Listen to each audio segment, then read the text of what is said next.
នឹកដល់វេលាដែលយើងសាសូអូននឹងបងគ្រប់អនុសាមិនគួរវេលាស្នេហ៍បែកប្រែឆាឲ្យបងឈឺផ្សា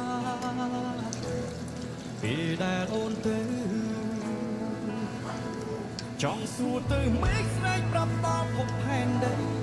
ឆ្ងល់ថាហេតុអ្វីបានជាស្រីទៅចោលបងមុនចាក់ចេញទៅដេចក៏ពើមិនប្រាប់ផងឬមួយនួនអងមានបំណងចង់បែកបងនៅមិនយល់ចិត្តងាយមកគិតបែបណាទៅចោលស្នេហាខំរក្សាយូរខែថ្ងៃទឹកភ្នែកស្រក់ហូរសួរសំនួរបងរាល់ថ្ងៃ